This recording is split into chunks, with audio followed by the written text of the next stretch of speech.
The heavy glass doors of The Gilded Plate swung open, and Julian Thorne stepped in like he owned the oxygen in the room.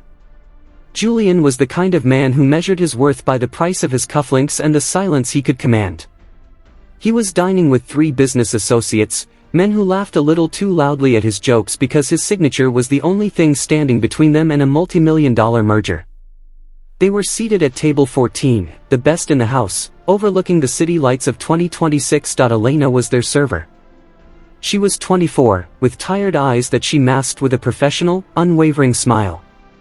She had been on her feet for 9 hours. Her uniform was crisp, but her mind was elsewhere, on the overdue rent for the tiny apartment she shared with her younger sister, Sophia, and the medical textbooks waiting for her under a flickering lamp at home.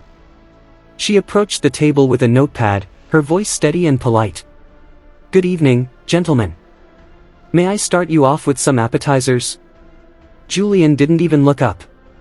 He was busy adjusting his Rolex, the light catching the polished steel. He glanced at his friends, a smirk playing on his lips. He liked a show.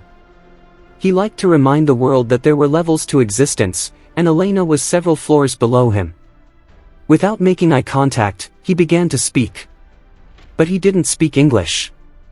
He spoke in a rapid, complex dialect of Mandarin Chinese, ordering a specific vintage of wine and a series of off-menu modifications to the Wagyu steak. His associates chuckled, sensing the trap.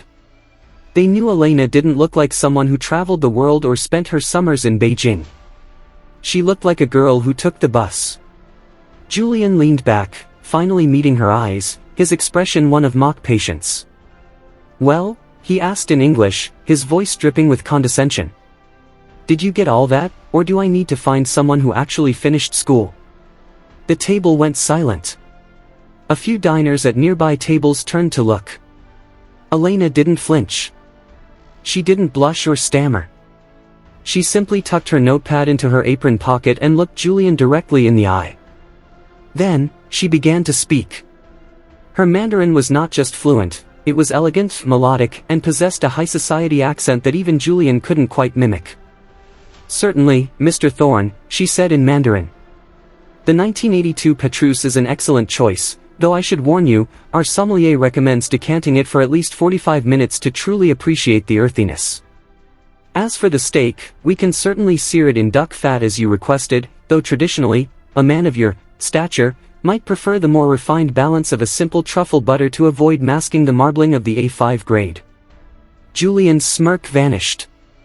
His jaw didn't drop, that would be too dramatic, but his eyes widened in genuine shock. His associates looked from Elena to Julian, their laughter dying in their throats. Elena wasn't done.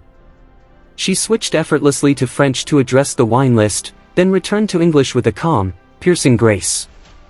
"I apologize if my silence was interpreted as confusion," she said softly.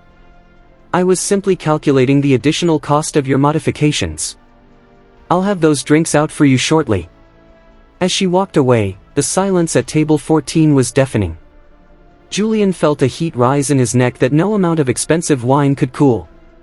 He had tried to use his superiority as a weapon to humiliate a working girl, only to find out she was more cultured than he could ever buy his way into being. What Julian didn't know was Elena's story.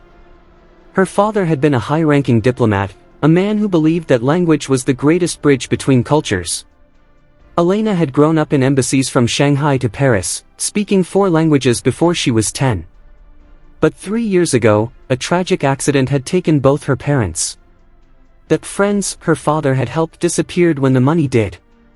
Elena was left with nothing but her education and a fierce protective streak for her sister. She took the job at the restaurant because it paid the bills while she put herself through medical school. She didn't need Julian's respect, but she wouldn't let him take hers. An hour later, as the meal concluded, Julian found himself unable to focus on his business deal. Every time Elena passed by, he felt the weight of his own arrogance. When the bill came, Julian didn't look at it. He pulled out a black card, but as Elena went to take it, he stopped her. "Where did you learn?" he asked, his voice stripped of its earlier bite. Elena paused. "Life is a better teacher than a checkbook, Mr. Thorne. My father taught me that you can lose your house, your cars, and your status overnight.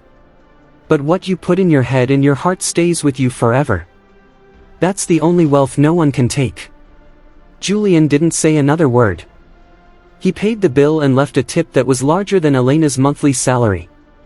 But it wasn't the money that mattered to her. When she got home that night, she sat down with Sophia and opened her textbooks. She wasn't a waitress who knew languages, she was a future surgeon who happened to be serving tables. The lesson Julian learned that night stayed with him longer than the taste of the steak.